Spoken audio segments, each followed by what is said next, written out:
everyone, it's Bill here again. Now I get loads and loads and loads of questions about non-diatonic chords. Now I'll explain what those are in a few minutes in case you don't know. But first of all, let's have a look at some of the questions that have been coming in. First of all, we have this from Asamir Shin. I'm interested in knowing about non-diatonic chords that are not jazzy. How do I add chords that are out of key in progressions without sounding jazzy? It's kind of similar to this from Sumia. Can you make a tutorial for helping us to select non-diatonic chords for a chord progression? And also this from Eric. Hey Bill, I'm getting into writing my own piano music, and although I understand diatonic chords and what they do, I don't understand how to choose non-diatonic chords, though I know they can sound cool. How do I do that? So in this tutorial, what I'm going to do is, first of all, have a very quick run through of what diatonics and non-diatonics actually are, just as a reminder or to fill in those of you who don't know. It's really simple. After that, I'm going to play through an improvisation using a progression that I've created for you that contains several non-diatonic chords. Then we'll talk about how I came up with the progression to kind of get our heads around how you can start creating your own progressions with non-diatonics.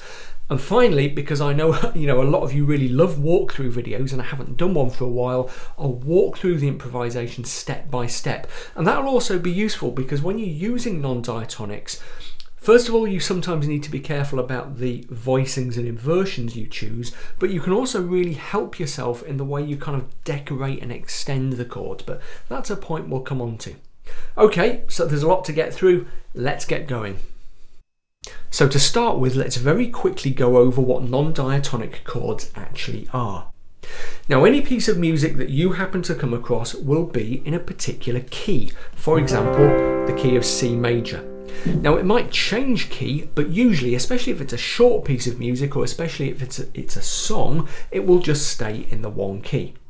Now, to be in a particular key means that a song will use melody and harmony that is mostly made up of notes from the scale of that key, okay? So in practice, say we've found a song and it's in the key of C major, mostly it will use the notes of the C major scale, C, D, E, F, G, A and B.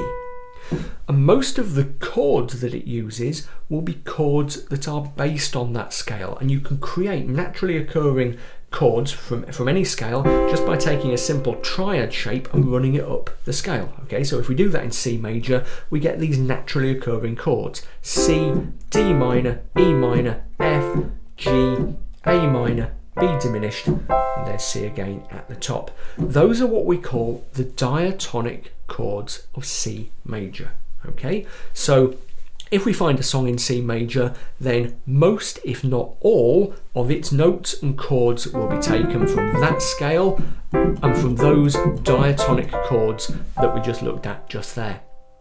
Now, say that we have a song in the key of C major and it includes an E flat major chord. Yeah, that is a non-diatonic chord. Yeah, so really straightforward. All a non-diatonic chord is a chord that is not natural to the key that a song is in. With that in mind, let's have a look at this chord progression that I've come up with for you. Here it is. It's in the key of F major and it's 16 bars long. Now the scale of F major goes like this: F, G, A, B flat, C, D, E, and back to F. And the diatonic chords of F major, the chords that grow naturally out of that scale, are F, G minor, A minor, B flat, C, D minor, and E diminished. Yeah, and back to F at the top of the scale. Now, if we look again at that progression, we can see that there are several chords in there that don't appear in that list of diatonic chords. Yeah, so right there in the second bar, we've got E flat. That's non-diatonic in the key of F major. Then we've got a G7, also non-diatonic, an A7, non-diatonic, and finally B flat minor 7. Yeah, I've managed to elbow in quite a few non-diatonic chords into this progression. Okay, just to show you, the range of things we can do. All the other chords in the progression are diatonic to the key. I might, when I start improvising in particular, kind of extend them a little bit, so we might have like a B flat 6 or a D minor 7 or something like that, but when I do that it will be using notes from the scale of F major, so although they will be extended chords, they will still be diatonic to the key. We're going to be focusing on those chords that don't belong in the key, the non-diatonic chords. So what I'm going to do now is just play a quick improvisation based on this chord progression, okay? I'm going to play it probably just a couple of times through, and then we'll look at some of the stuff that was going on and think about how I came up with those non-diatonic chords. I'll put the chords in subtitles, by the way, underneath the keyboard, so you can try and follow each chord as it comes up. Here we go.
Okay, so before we analyse what I was doing on the keyboard there, let's have a little bit of a deep dive into the music theory underlying this chord progression. How did I choose non-diatonic chords that fitted the progression, and how did I know where to put them in the progression? The number one rule is that there isn't really a right or wrong way of doing it. It's just that some non-diatonics are going to sound kind of wilder and more way out than others, yeah? The risk you face when you're choosing non-diatonic chords is that you choose one that's so far away from the home key of your song that you end up suggesting a complete key change that it's hard to come back from convincingly. Okay, so in our progression we've got the F, E flat, B flat, F, and that non-diatonic chord in the first 4 bars, the E flat major, is actually musically not very far from the key of F major, even though it's not diatonic to it. We'll come back to that in a second. If I put in something there like E major, F, E major, the chord of E major is musically a long way away from the key of F, and it sounds like I've created, you know, a clean break, a complete key change. It would be quite hard to come back to the key of F major without sounding really quite strange. Now, that might be your intention. You might want a really wacky sound, but usually you want to be using chords that are what we might, non-diatonic chords, that are what we might call recoverable. Yeah, that's not a technical term, I just invented it. But what I mean is non-diatonic chords that offer you a relatively easy journey back to the home key of your song. Let's just have a look at the first 4 bars. We've got F, E flat, B flat, and F. How did I choose that E flat non-diatonic, and why did I put it in the second bar? The first and most important thing to do is to look at the context. In those 4 bars, I've got a little journey from the tonic back to the tonic chord being the F. I'm starting there and I'm going back to it. Yeah? Now, the way I would usually get back, or the most common way of getting back to the tonic chord, is using what we might call a 5-1 progression. I go to a C chord, the number 5 chord in the key of F major, and that is a very clean, a very natural, obvious resolution back to the F chord, a 5-1 resolution, a 5-1 cadence, so-called perfect cadence. Instead of using that 5-1 resolution, in bars 3 and 4, I'm using what we call a 4-1 resolution. I'm resolving from the number 4 chord, B flat, back to the number 1 chord, and that is perfectly acceptable and actually quite common. It's quite common in pop music to have that 4-1 resolution. But it does mean that B flat chord is quite important. Yeah, it is leading us back to the tonic chord. So I want that B flat chord where it is, and I want the two F chords where they are, because they're the two home points. So my natural position for a non-diatonic chord in that little 4-bar sequence is in the second bar. If this progression were entirely diatonic, the chances are that that second bar would have something like a D minor chord in it.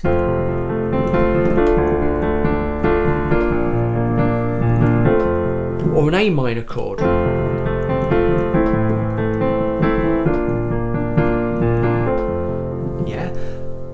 But I can, without going too deeply into the mechanics of chord function, which is really what this is all about, what I can do is drop in a non-diatonic chord there, knowing that I can get back reasonably comfortably to the B flat and to the F. Okay, so that's why it's in bar 2. Second question, why have I chosen E flat major? Now the chord of E flat isn't actually that far from the key of F major.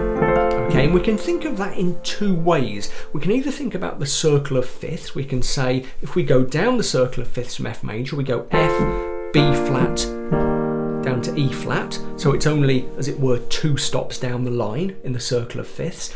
And if you think about the E flat chord, of its 3 notes, 2 of them are still in the key of F major. G and B flat are both diatonic notes in the key of F major. It's just that E flat. The other way we can look at it is to say what we've temporarily done is stopped using the regular F major scale, and instead we're using a mode. In particular, the mode we're using is F mixolydian, which is the same as the F major scale but with a flattened 7th, which gives us the E flat. Okay, so regular F diatonic, F mixolydian, we have changed our underlying scale then to B flat, okay, which also occurs in F mixolydian and is common to F mixolydian and F major, the regular F major scale, and takes us back fairly naturally to F. Okay, so that E flat chord, although it is non-diatonic to F, is not actually that far away from the home key. In practice, okay, in practice, what I would actually do is rely on my ears in the first instance, okay? I know that F to E flat gives me that particular sound. And as I will always say, before you start fretting about music theory and thinking, right, I need to do this, circle of fifths, modes, blah, blah, blah, blah, blah, experiment, play around, use your ears first, okay? That little mini progression, F, E flat major, B flat, F, is actually quite common. It appears in quite a few songs. If you think of Let Me Entertain You, the Robbie Williams song, written by Guy Chambers, very talented composer, it uses that progression. I'm not sure it's in the key of F major, but it's not miles away from there. Okay, so that's how I've come up with that E flat major chord. The second non-diatonic we come across is that G7 in bar 6. Very, very similar reasoning has gone on about the position there. In bars 7 and 8, I want the B flat to the C sus chord, because they're going to take us to our kind of little section starting on the D minor chord in bar 9. And I want the F chord at the start to keep that tonic established. So the second bar of that little 4-bar sequence, again, is a natural place to put the non-diatonic. How did I come up with a non-diatonic? Well, in practice, I just knew it would sound cool if I put a G7 there. But if you want to think about it in theoretical terms, we're thinking far more modally here. In terms of the circle of fifths, G is actually quite a long way away from F. We'd have to go down quite a few stops, okay? But G7 does a G and a G7 do occur very naturally in F Lydian, which is a mode which is very similar to the regular F major scale. So there's our F major scale, and there's F Lydian, the same as the major scale but with a sharpened 4th, and it gives us the B, which gives us access to the G7 chord. When I was improvising, by the way, I was often, I think, dropping in the 9th as well to give me that. Yeah, but we'll come on to why I was doing that in a few minutes. So those are our first 2 non-diatonic chords. Then we've got this A7. Okay, why have I put that there? Well, I've got this little section which starts with D minor, which is the tonic chord of the key of D minor, which is the relative minor of the key of F major, by the way. What I could do here, if I wanted to stay diatonic, would just go D minor, F minor, A minor, diatonic to F major, and then to B flat, F, and that would sound fine.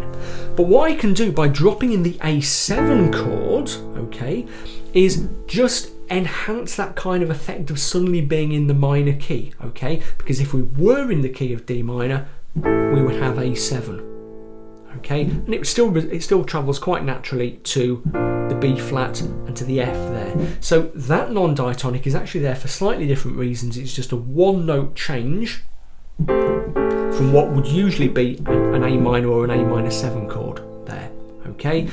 Really straightforward. Again, I've come up with it using my ears. In the last section of 4 bars, obviously we've got that G7, which we've seen before in the improvisation, as I say. I think the 9th was appearing quite a lot. But then we've got that pretty wild and wacky B flat minor 7. Now that is quite a long way away from the F major, the home key. What I've done is just take a chord that I will know will sound quite way out and exotic, but will also resolve reasonably well to the F major. So I'm not even, I know this sounds really lame, I'm not giving you a theoretical reason for this, I just really like the sound of it.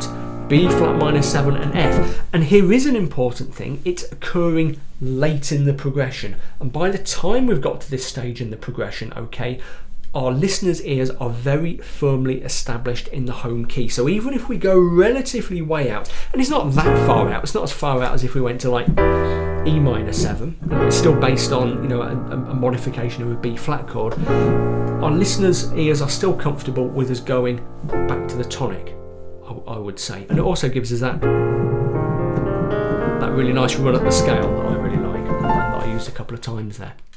So there we go, various ways of coming up with non-diatonics. What's most important, I think, is that you put them in the right places in your progression. So try not to interfere with the really important functional chords of the progression, the tonic chords and the dominant chords. If you're playing jazz, you know, we're not talking about jazz here, but if you're playing jazz, things are a bit different, because then frequently you will use non-diatonic chords to substitute for important functional chords, okay?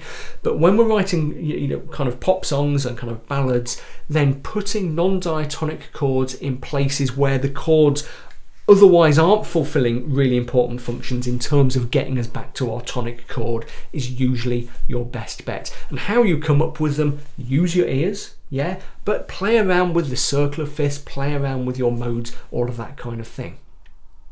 So here we are back at the top of the progression, and I'm going to walk through it quite quickly. I'll talk a little bit about some of the kind of keyboard techniques that I'm using, if you like, in particular the left hand, how I'm creating rhythm and stuff. But what I want to really focus on is the voicings and the extensions that I'm using for those non-diatonic chords. Because as I've already said, the way you play non-diatonics, you know, the shapes that you use on the piano keyboard can make a big difference to how good they sound and how well they fit. You'll see what I mean in just a second. Let's start listening. Okay, very kind of static chords to start with. I wish I'd put a bit more movement on these actually. Yeah, but here the movement begins in the left. Let's just have a very quick look at that. One thing, one point I always make in this type of video is how in rhythmic terms on the piano you can do a lot with a little. Yeah, if you want to create a sense of forward motion, you don't suddenly need a really busy left hand, you can do something quite subtle. All I'm doing here is using the fifth on that F, thumb on this F, the C in the middle, rolling up a little bit of a broken chord and missing out the A of the chord, that would sound a bit too muddy, and then putting a little bit of rhythmic interest just on this one note on the F. Let's just have a listen to that bit. Oh no, back a bit sooner, here we go. There we go. Doing quite a lot with not very much, yeah, not moving my hand very much at all. Now, first important chord I want to think about is this G chord. Okay, here we go. So there's the F, and there's the G. Now it's listed in the progression as G7, okay, which would normally be G, B, D and F. As you can see, I'm also dropping in this A. So strictly speaking, I'm making it a G9 chord. Why am I doing that? Two reasons. First of all, it's quite a cool sound. G9 is a kind of lovely, warm, rich sound. But also, crucially, it smooths the transition from the diatonic F chord to the non-diatonic G chord. One of the risks you face when you put non-diatonic chords in your progression is that the jump from the diatonic to the non-diatonic can sound very kind of striking and sometimes a bit stark and brutal. Yeah. Now sometimes you want that effect. So when I went from the F to the E flat, you know, that's cool. You know, that very striking effect is good. But here I wanted something a bit smoother, and the way I made it smoother was by dropping in that A, which gives me a shared note between the two chords. Okay, I've already got, well, another shared note because I've already got the F, which is shared, but if I drop in the A, I've now got two shared notes between the F chord and the G chord. Okay, and it makes it just that little bit of a more kind of flowing sound. Just have a bit of a listen. Okay, just a little bit more natural there. That B flat chord I dropped in the 9th there. Okay, missed out the third, dropped in the 9th, just to, again, I can't quite describe it. Partially it's about the sound, but partially it's about kind of anchoring me around that area of the keyboard, yeah? Okay, around that B and the C, giving me a nice flowing sound. Let's keep going. On that C sus chord, I was really careful to make it a pure C sus, just C, F and G. I didn't drop an E in. If an E had gone in there, it would have sounded kind of wrong.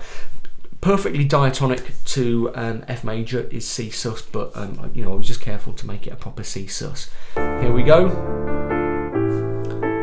Okay, that A7, again, non-diatonic, but the easiest probably to fit in, really, okay, because it's just a substitution for what would be a diatonic A minor chord. I've got a little bit more movement going on in the left here. Let's just have a look at that. And I'm doing the classic pop piano thing of creating a bit of rhythm by kind of rocking between my two hands.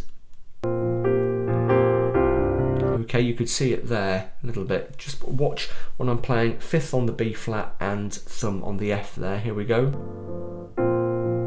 Bit of a bounce, then up an arpeggio, straightforward arpeggios in the left.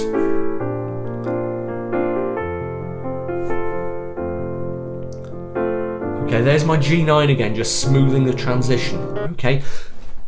It also makes it a much easier and more natural transition to that kind of, that funky B flat minor 7. So look at the way the notes move. We go from the F to the G9 as I've made it. So now we've got the A and the B there. And then those two are just dropping down a semitone, as is the D. Okay, so everything's just coming down, and it's a much more natural journey to the B flat minor 7 chord than it would be, I think, if it was just a straight G7. Straight G7 would sound okay, but we're kind of smoothing the path for ourselves a bit there. Here we go. Okay, probably the thing I like most about this improvisation is that little B flat minor scale I managed to drop in the left there. Here we go. Finish on the C, there we go. Here we go up top.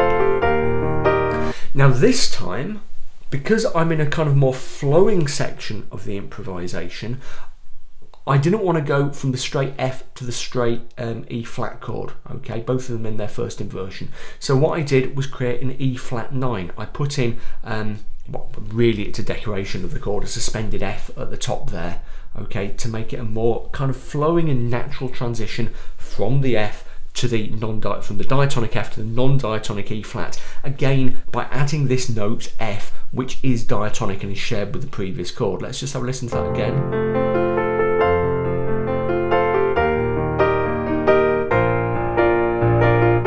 Okay, but by the way, something else I did was just earlier there to mention this is, in fact, there I've gone right to it, is put my hand over. Yeah, people always ask me about that. Why do you do that? Sometimes it's just to make an arpeggio easier. Sometimes, frankly, it's just kind of, you know, it's showing off really. It feels cool. It's just something that pianists, you know, if you have a lot of classical training, it's something that you're taught to do often. You know, it's often the most efficient way, but it kind of feels cool and it looks cool, so I do it a fair bit. Anyway, sorry, back to where we were. There's that E flat 9 as I've made it. Yeah. Again, a little bit of a suspension, created a B flat with an added 9 chord there. It's not, strictly speaking, a B flat 9 chord because I don't have an A flat in there. But again, we're just creating kind of melodic decorative effect at the top there. Okay. Now there, I haven't put the G9 in, I've stuck to the G7. Let's see how that works. Can you see that it's a slightly more striking transition?